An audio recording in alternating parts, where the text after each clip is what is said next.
Whew.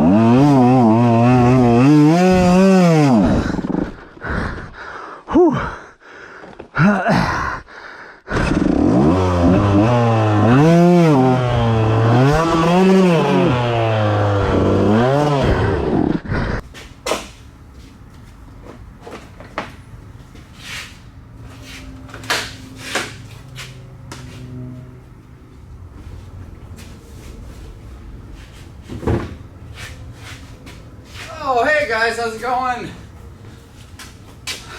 Just in here on a Monday working on the 125 because I'm going racing next weekend, and I don't know if you guys have watched, but in the last race video when I was on this bike, I overheated the living crap out of this thing getting up the snow slide trail outside of San Isabel.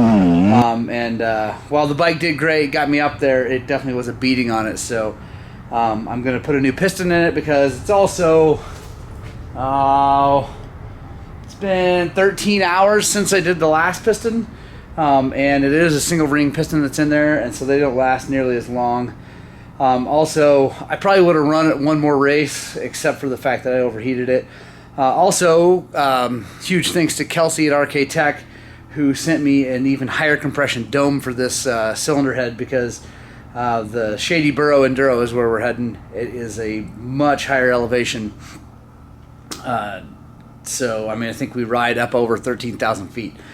So I want as much power as I can get out of this little guy. So yeah, I'm going to do that. I also got a new set of shrouds because I broke the left one. I actually broke it a while back, and it's just been kind of hanging in there, and it finally let go. So got a new set of shrouds and graphics for that to put on. Thanks to Decal Works. Thank you guys so much. And then we're just going to prep this thing and get it ready to race. So if that sounds interesting, then stick with me. We're going to be doing a top end, fixing the pipe, new shrouds and graphics, and just going through the whole bike. I guess checking the muffler bolts so that I don't lose the muffler again, and Loctiting those. Yeah, if that sounds interesting, make sure you're sticking around. Also, if you want to see how I do at the Shady Burrow on this bike and what that race looks like, make sure you subscribe, because that's going to be awesome. It's a 2-day race, over 100 miles each day for the A-Riders, so it's going to be exciting. Yeah, I'm going to finish kind of clean this thing up, get all the dirt off of it, take the pipe and everything off, and then we'll go into the top end first.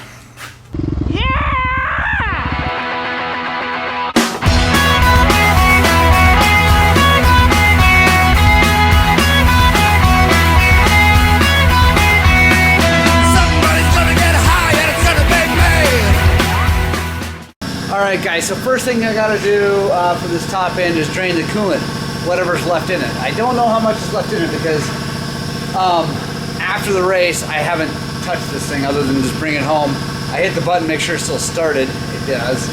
Seems to run okay.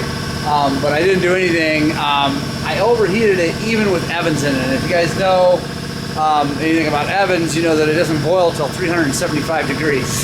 So that means I got it extra super duper hot, which is not awesome. I think it's still going to be fine. I've done that before to a motor, and it was always just totally fine. But check this out. You can see, hang on. You see the hose, it just melted off, and it's gone. So we're going to have to replace that. I am planning on saving this Evans if it's actually still in decent shape. Just because it's kind of expensive. Also, it doesn't really degrade like other coolants, and so as long as it looks okay, we're going to save if there's anything left. So I'm going to set you guys down and see what happens here. So it looks like there's going to be some that comes out at least. Oh yeah.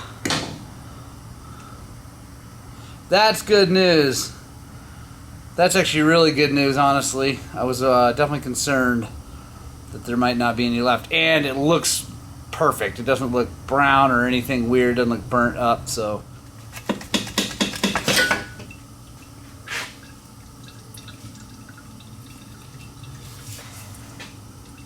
all right, next thing is we got to get all the coolant hoses out of the way, motor mounts out of the way, and then we'll take the cylinder off.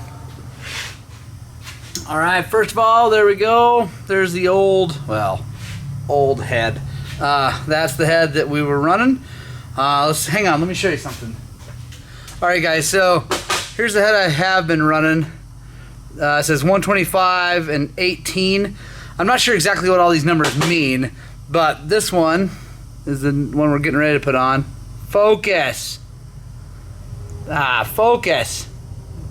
So this is 125 and 18.6. So that's the difference between the two. And if you look at them, it's really hard to tell any kind of difference just looking at it. But I think, from what I can see, the squish is the same shape on both, and the distance between this deck and the squish band is the same, but this dome right in here is just a little shallower, which is going to raise the compression up quite a bit. So pretty stoked about that. Also stoked about how that looks. Been burning pretty good.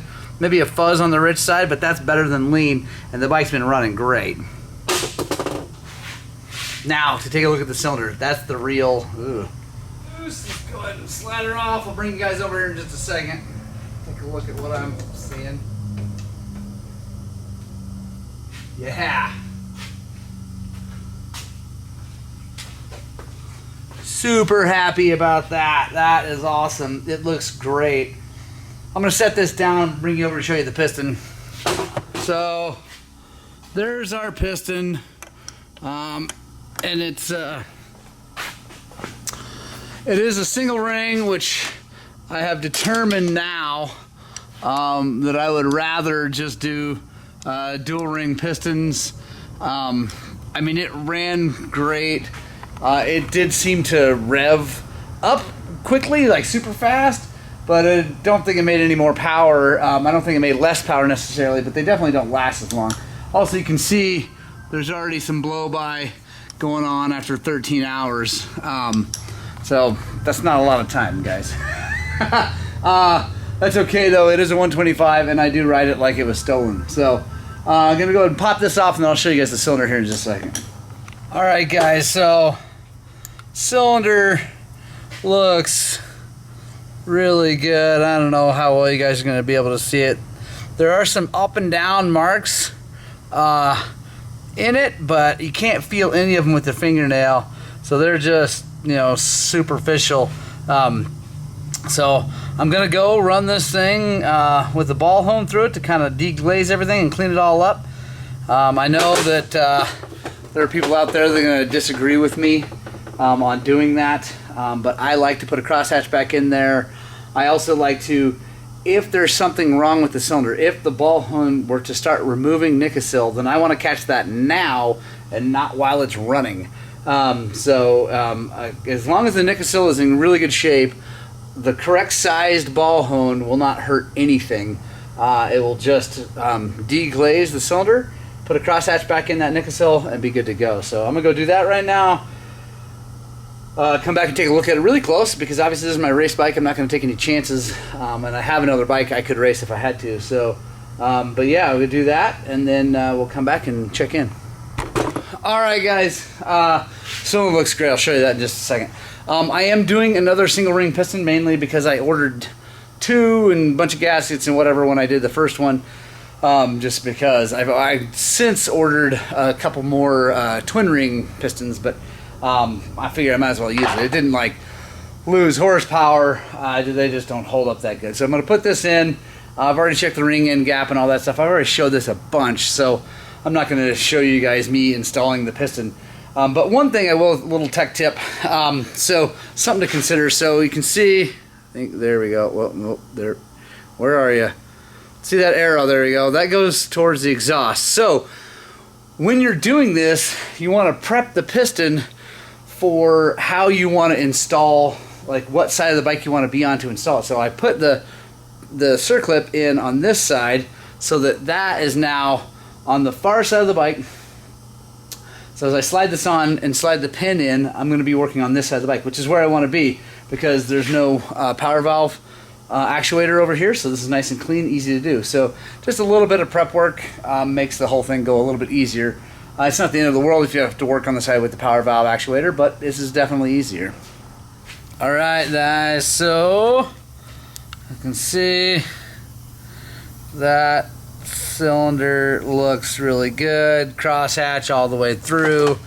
Things look really good. There is, honestly, there's one tiny imperfection over here. You can't really feel it with your fingernail. You can kind of almost, it's like, I guess technically you can feel it because I can just barely feel something. But I'm looking at it really closely and it doesn't go through the Nicosil. I don't know where it came from. Who knows? Could have been from when I overheated it.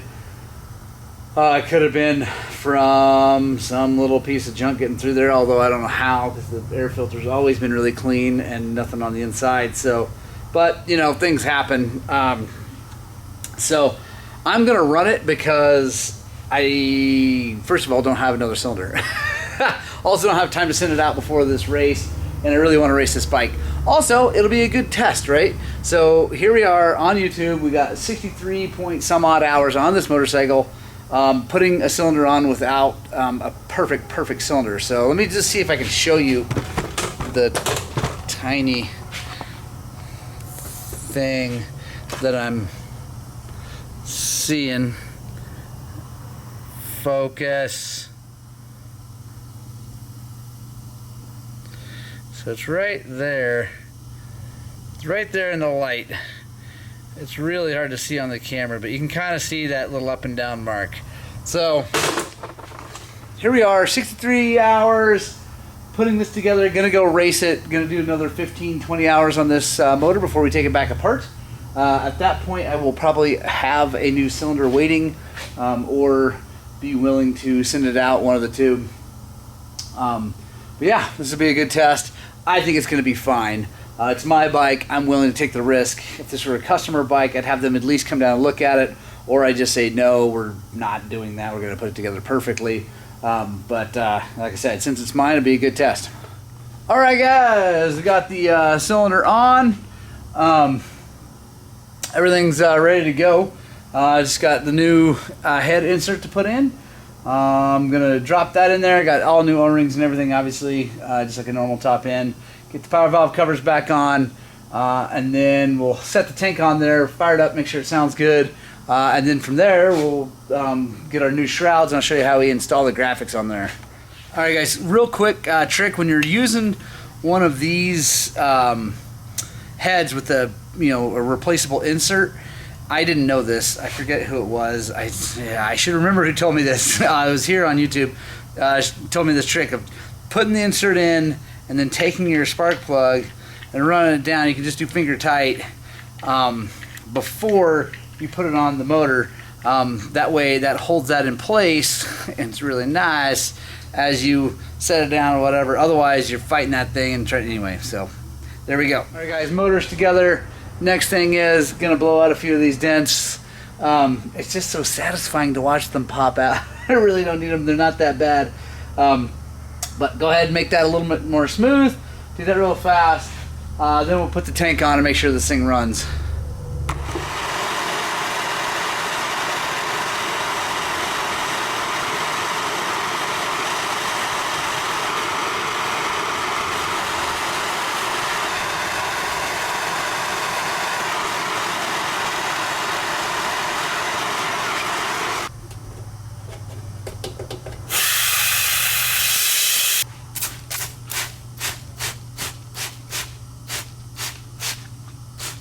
Alright guys, pipe back on, everything's back on, tank's back on.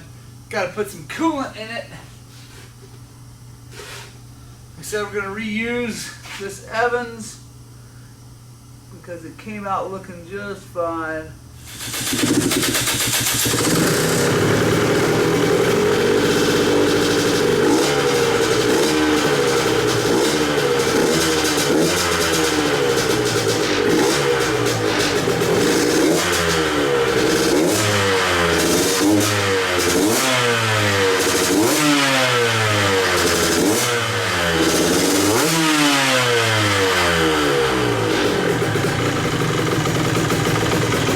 Super happy with that. This motor is just so crisp and clean. I just can't get over how good those RK Tech heads make these things run. Like I said, this is definitely a big bump in compression from the other one.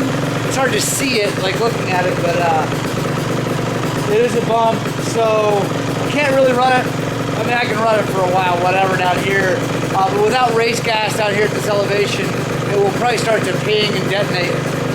So I'm going to get a little bit of race gas, kind of mix it in with my normal gas for the race, just to make sure we're not pre-igniting. But yeah, sounds good. So now I'm going to change the oil, the motor oil, excuse me, the tranny oil, and then I'll put the new shrouds on and show you how we put the stickers on. Alright guys, next job on the old 125 is to put new stickers on the new shrouds. And let me just say something real fast. So Decal Works has sponsored this bike. They provided the stickers the first time around, and helped with the plastics. I bought, anyway, whatever. They gave me a discount on the plastics because they installed all the stickers at their shop and did it. And that is, by the way, is a lovely way to have this done. Obviously it costs a little bit more, but it is so nice to have them just show up with the graphics already on there. So this time around I just got new shrouds and the graphics separate because when I sent them a message saying, hey, I need new radiator shrouds with graphics because I broke the radiator shroud, not because the graphics didn't hold up. They're like, oh, yeah. So they charged me for the graphics, no big deal, for the shrouds. And they said, but we've got a new printer, new printing process or something like that. Anyway, it's a better look, all that stuff. So we're going to send you a whole kit for no extra charge. So all I paid for was the shrouds and the graphics. They didn't install them because I figured I'll show you guys how to do it. Also, they use Polysport plastics, and they are so much nicer than all the other ones I use. They seem to fit really well. And then let me show you this. It's, well, you can't see, but I already covered it up. But anyway, they come with all the little metal bushings already in place. So the ones on the shrouds, the ones for the fender, everything, they all come with that already in place. It's really nice. Super, super nice. So anyway, Decal Works, awesome company. Polysport, awesome company. Thank you guys so much. Anyway, so we're going to start with a super duper clean shroud. I got my nasty old hands all over it putting it on, but I cleaned it all up, washed my hands too. Now what we're going to do is we're going to take some soapy water. Take some soapy water, and we're going to come here and we're going to spray down the whole shroud. And you don't go crazy with it, but definitely get it wet. Alright, then we're going to find our shroud pieces. So these come attached right there. It's kind of a pain to make that all work, so I just leave them, I cut them. Mainly, I'm going to scratch that all up anyway. They didn't, obviously when they install it, they leave it all attached. It looks really, really nice. Honestly, for me, this is way easier. So I'm going to take the top one, and I like to make sure my holes are lined up with the holes in the shroud. Kind of first, and we're just going to lay it on there. And part of why we spray the soapy water is that we can then move it a little bit to make it work. There we go. Now that's pretty good. Obviously it's not tight here. We're going to have our heat gun. You got to be really careful with these things, guys, because if you use a heat gun, it can melt the graphics, it can melt the shroud. I've seen it melt the seat cup. Anyway, you got to be really careful. But get it nice and warm. You're just going to kind of run back and forth. And I just use my hand. They send a little like squeegee thing with it, which is nice. But I find that the squeegee actually scratches up the graphics, and I have better feel with my hands. Also, if I'm using my hands, I can tell exactly how hot I'm getting it to keep from getting it too hot. You're just going to go over it until you feel like it's all contoured to where it needs to go. You got all the bubbles out.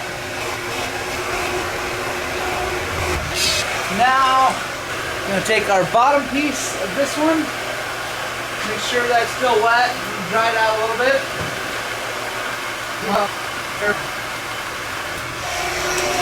Again, we just kind of put it on there, then we come back with the heat gun and start working it on.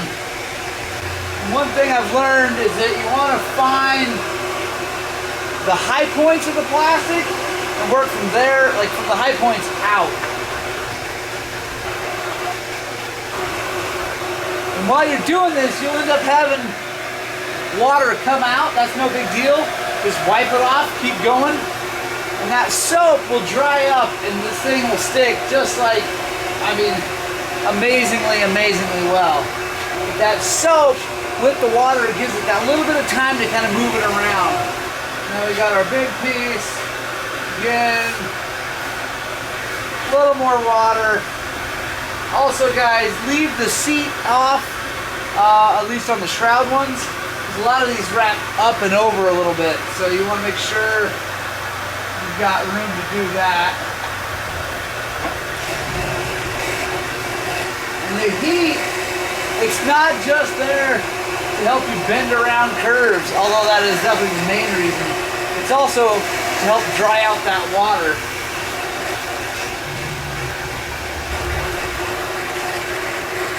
And again guys, work from the high points out. From the inside out to get all the bubbles and all the water out of there. There we go. Looks pretty awesome, I think. So now that it's on there, I'm just going to go back and look and see if I can find any big bubbles, anything that's out of whack. Just go through, smooth it all down, make sure it's all nice and adhered well. Then we're going to let this thing sit. You really don't want to ride a bike with new stickers on it for, I think it's at least 24 hours. Maybe it's longer than that. I don't know. Maybe you guys can comment below. But, you know, they can peel up if you just get on it and go bang around and your knee braces are rubbing on it anyway. Yeah, so looks pretty good. All right, I'm going to finish up the other side and then we'll check in for the end of the video. Right on, guys. We got her all done.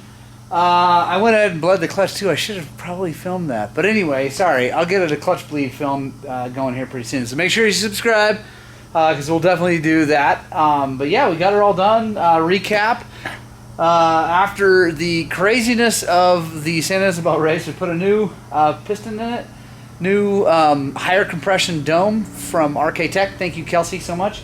And then went through, changed the oil, checked all the nuts and bolts. Gonna run the tires that I ran at the San Isabel. They were brand new then, so they're still good. By the way, I am running the Kenda Gauntlet and the Bridgestone M59 on this little bike too. It is, I cannot say enough good about that setup for the mountains. I don't know about the desert. I don't know. I'll have to try a Gauntlet in the desert. I know the M59 is good, but I don't know about the Gauntlet. But in the mountains, the thing is brilliant. And we got new shrouds with new stickers. Thank you to Decal Works for providing that stuff. Actually, I bought this version, but thank you for sponsoring the bike. I really appreciate that. And yeah, she's ready to go. So make sure you guys subscribe because we're going racing the Shady Burro Enduro over in South Fork, Colorado. It's 2 days, over 100 miles each day, and it is going to be awesome. I hope you guys like that video. I hope you like what we're doing here. If you do, if you liked what you just watched and you haven't yet, go ahead and hit the subscribe button. Give us a thumbs up. Share this with a friend. Spread the word because we're trying to spread this gospel of two wheels because we think that dirt bikes make people better. That's all there is to it. I love you. I hope you get out and spread the gospel of two wheels. And as always, I desperately hope that what we're doing here at Highland Cycles is inspiring you to work on, get out, and ride your dirt bikes!